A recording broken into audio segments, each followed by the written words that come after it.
Hey, Team Hot Mess. Today's episode is a personal one. And honestly, I've been carrying this episode around in my chest for a while now.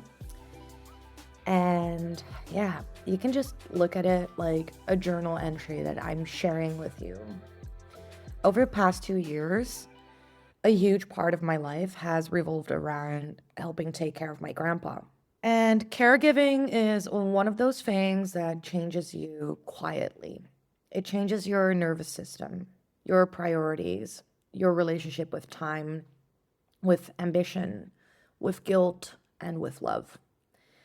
And I don't think we talk enough about what it's actually like.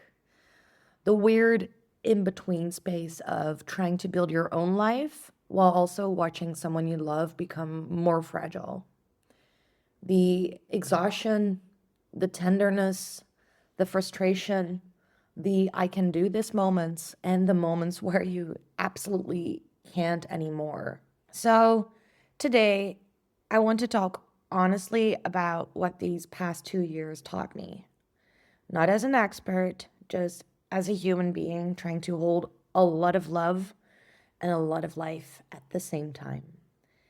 And if you're currently taking care of someone, or if you've ever watched someone you love age or struggle, disappear a little, or need you more than before, I hope this episode makes you feel seen. And honestly, if someone comes to mind while listening to this, send this episode to them. Sometimes people carrying the heaviest things are the ones talking about it the least. We're also starting the Great Minds program in 2 months. I bet a lot of people will feel a lot lighter after joining that. Now, let's get into it. So, there are a couple of points that we're going to talk about. So, as we're on this walk together and I share this journey with you and everything that I found out, I'll name the points and then we'll dive deeper into it because these are the things that that you probably have seen as well. So the first one is nobody prepares you for the emotional multitasking. For me, it was really running my business and running my own life while caregiving. My grandpa, when he was still living back home, he lived quite a bit away. So I had to travel an hour and a half back and an hour and a half forth. Am I saying that right? Anywho, you get it. And I was trying to do business while I was on the train, for example, or I was making calls for him with doctors while I was on the road, and also just his calls whenever I was at home and I had to undertake action for him in private scenarios. So that can really feel unbalanced for a person. Next to all of that, you're also feeling on all the time because what happens when he falls? Or what happens when he doesn't get his medication? Or what happens if? And after a while, I saw that, I needed a bit more help. And luckily in the Netherlands, we do have a kind of a system that helps, but it started up very slowly. So at some point, we rolled into it, and my grandpa started to forget his medication quite a bit. And now, twice a day, there would be a lady coming in to do his medication. So I could breathe a little bit again, right? There's also the mental tabs that never fully close.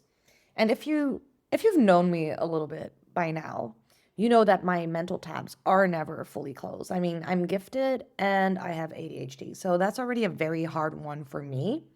But with him in the back of my mind, even though I love him to bits, right? And I know you love the person to bits that you're taking care of. It's extra load in your brain. So I hope that you get to make sure that you're closing a tab every now and that you make it easier for yourself. And next to that, there's also wanting rest but feeling guilty taking it. So I used to go to my grandpa's house 1, 2, 3 times a week while having to do all that travel. And luckily, he lives in my town now in an elderly home. But every time I wanted to go on a vacation, I made it as short as possible. Every time I needed a Saturday off, I was like, yeah, but now today, grandpa doesn't have anyone to lunch with him, or, his floor is not going to be mopped, or so the guilt can just eat you up alive. Caregiving taught me that exhaustion isn't always loud. Sometimes it just feels like you're never fully exhaling. Love can also look very repetitive through all of the caretaking that you're doing and that you're bringing into that relationship. And, yeah. So it's the making coffee for him, for example. My grandpa is a huge coffee drinker. And whenever I was there, he would drink like at least 4 or 5 cups. And I was not going to take it away from him. I mean, the guy is old. You're not going to change their ways, not, at the age of 80 plus. Let's not do that. That was a way of showing love for him in a way that feels comfortable for him as well. So I bet that you are doing that as well.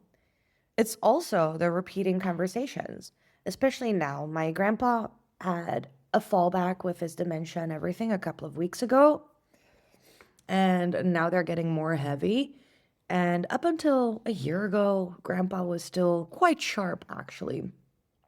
But he would still tell me the same things over and over again. And here it's really hard to let go of judgment and to not correct a person and to just be there sometimes. Sometimes you just want to scream, "Hey, I've already heard this from you. We've already had this conversation like 27 times right now." But for them, it feels like home. It's also helping with the practical things. So I did a lot of cleaning and groceries and ordering items for him. And I'm very happy that we live in this day and age where he could just call me and say, "Oh, I'm out of cheese and I'm out of bread. Could you order that for me?" And then within half an hour, it would be at his house, which is amazing. We are so, so blessed. But it's all these little things that are quite repetitive, but you're doing it from the bottom of your heart and you're doing it with a lot of love and zest, and you're just doing it. Those small routines that you have with the person that you're taking care of, they become sacred. And it's really not the grand gestures anymore. It's the consistency of you being there as a person. And I do think this counts for in every relationship, whether it's with your siblings or with your friends or with your partners, or any type of relationship requires small gestures that make the person trust you more, so you fill up your trust jar and that you're just a consistent person. So I've really learned this quite a bit during the journey with my grandpa. Next to that, anticipatory grief is real. It's, I've never thought I would live it like this, to be very honest. But you can definitely miss someone while they're still there. You can watch them and see all these little changes, like him losing his train of thought, him becoming skinnier, him just not being able the things he used to do, like last week. It's really those tiny things. And you're feeling grief and gratitude at the same time, you know? For me, it really manifested in a way whenever I would walk out of his house, I would just start crying. That's basically what happened. And at some point, I realized, hey, I'm in this grieving type of situation right now. And this is the grief of already losing him before he's not fully here anymore. So sometimes I'd look at my grandpa and feel overwhelming love because I love him so much, and heartbreak in the exact same second, which is so weird. Your body also keeps the score, okay? It's kind of like that book. I think a lot of people have read it. Your body keeps the score.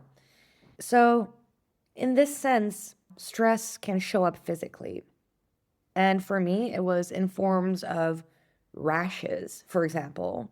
Whenever I don't sleep enough, whenever I'm doing too many things for others, whenever I'm not living life a bit, I get rashes. My face will start to break out. I'll get very dry hands. I'll get eczema, things like that. That showed up physically for me. So please check yourself whether anything is showing up for you physically and tend to that. And if you know that it shows up because you didn't have enough sleep, go sleep a little bit or take a nap. You're worth it. Your body is worth it. Next to that, I nearly got into a burnout. And when I was younger, I already lived within a burnout, which took me a year to recover from. But at some point, luckily, I have this amazing aunt and uncle, and I love them to bits as well. If I would have to do this whole caring thing all over again when they're older, I would, for them, I would. But anywho, not the point. I told them, hey guys, I'm tired and I can't anymore. And I'm there all the time, but my business is suffering. I am suffering. And my creativity is suffering. And my uncle at first stepped in and he said, okay, you know what? To lighten the load off you, I'll drive over once a week and I'll do the groceries with him, which gave me more time to be with my grandpa in his house. So that lifted a tiny load of my shoulders. And then a couple of months after, my aunt, she also said, oh, you know what? I see that you're still cleaning his whole house and your whole Saturdays are, per definition, they're lost. And your uncle is also working full time. So I'll also come once a week to his place. And in that sense, they really lightened the load off me because I was so close to burning out again, which is very dangerous for your mental health and your physical health. Let's not do that. Accept help and tell people that you're suffering. I mean, I've also told other family members that I was suffering. And I said, hey, it would be great if so and so could also drop by because there's a lot of grandkids in my family. And some people said, no, I don't want to. And they just blocked me. But yeah, be grateful for the people who do show up and who prevent that burnout from really happening. Be grateful for them. I know it's very easy to just be annoyed and hang within that burnout and not ask for help and basically try to do everything by yourself. But don't do that to yourself. And just keep up with the people that do help you. Next to that, there's also the hypervigilance and emotional exhaustion. It's just what happens. You're exhausted and you're very sharp, kind of. So that's kind of painful. Take care of yourself. You will also notice that ambition will change shape for you, okay? Because it definitely did for me. I realized, for example, that success means way less without health or family. I was losing my once so sharp grandpa and that he had to be taken care of. I just wanted to do everything for the guy because that's also what I want for myself. So success without any of those things doesn't mean shit. Also, I've realized that slowing down does not mean that you're giving up. Right now, I hope a couple of you know, I have my mental health day, for example, once a month or like every 4 weeks on Wednesday. So I'm not there. You won't see me online. You won't see me doing any business shit. I need to slow down because I can only work well if I'm well rested. And that's definitely something that I took with me because I wasn't rested while taking care of my grandpa when he was still living at home and not in the home yet. You also will notice that you want softer and safer success. You want to surround yourself with people who have that mindset a little bit more where they're caring and they're kind and they are reciprocal on that energy for you. The past 2 years taught me that building a life means nothing if you're too exhausted to actually live it. So That's definitely a lesson that I will take with me for the rest of my life. You will also stop romanticizing strength because in these situations, that was a weird pronunciation of the word, sorry. In these situations, you just you have to look strong and be strong and all that for someone else. But strength isn't pushing through endlessly. Sometimes I just had to break down and cry, especially whenever I walked away from my grandpa's house. Like I told you, I would break down and cry, and I would just walk back to the tram station. And that was like a 20-minute walk, and I would have a good sob. At some point, I also learned that, maybe don't wear makeup when you're taking care of grandpa. It's just the smart thing to do. Also, strength is asking for help. You don't have to do it alone. And you'll see soon enough who's willing to help you and who's not. Or just the whole admitting of the fact that you're overwhelmed. Last year, I started up with this amazing therapist. I've been in therapy before, but I needed more help. I needed someone else to be there and to tell me or to ask me questions because I was feeling overwhelmed. So I stopped romanticizing being strong. And that's why I got in like the mental health days and also vacations and things like that. It means so much more to me now. And I know that it does the same for you if you've lived through this or, this kind of sounds like wise ass mom talk, but you'll see once you go through it. And next to all of this, the tiny moments, and oh my God, I'm getting emotional, you guys. I gotta pick myself back up, sorry. The tiny moments became everything. The small laughs that I have with him, even now still in the home, whenever. He's being taken care of immensely and greatly. The quiet conversations that we have, the little things that we discuss, and the things that I do ask him about his past and all his monologues of just sharing those with me, just sitting together. And there's a funny one here. I remember it was like 2 months ago, and I do visit my grandpa a lot still now, but now I can just take a walk and I'm there, which is amazing. I sat at the elderly home and I sit with my feet up his bed a lot because we love to, have some physical interaction. He loves to like put his hand on my feet when we're just talking, which is like the cutest thing ever. He's so adorable, you guys. I remember one day he was just sleeping and I couldn't wake him up. And I always give him a kiss on the forehead when I come in. I'm like, hey, Grandpa, it's me. Would you like some coffee? Because that's still his jam. I mean, he quit smoking now, but and I couldn't waking up for the life of me, for real. So I just sat there and I put my feet up and I could like feel his soul kind of like exhale a little, which was gorgeous. And I took my book. So nowadays I always bring my e-reader or a physical book because I know that there will be a 20% chance that the guy is just sound asleep.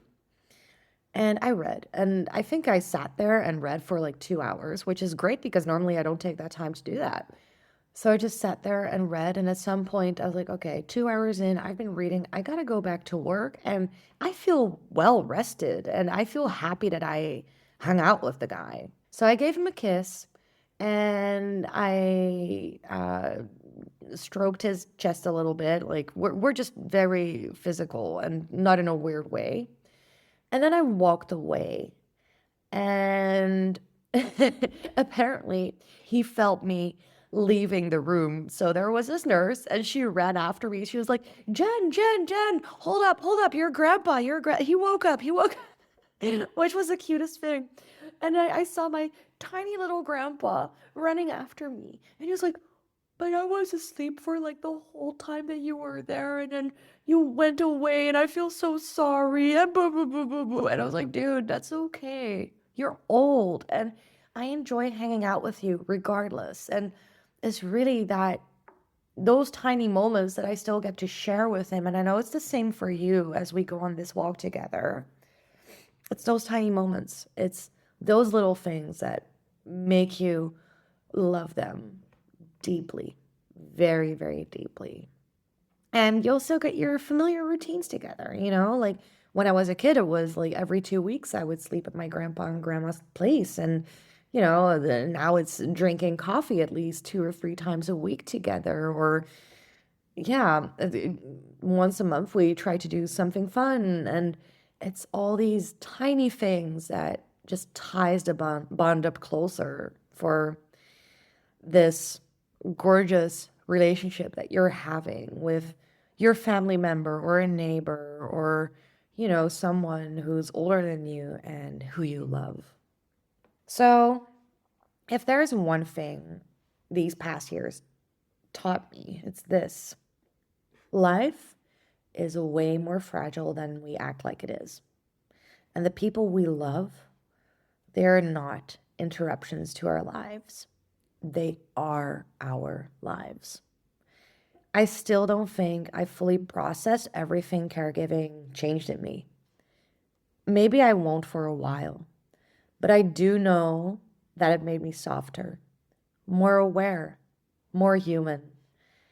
And if you're listening to this while carrying a lot of people as well, I hope that you remember that you deserve the same care too.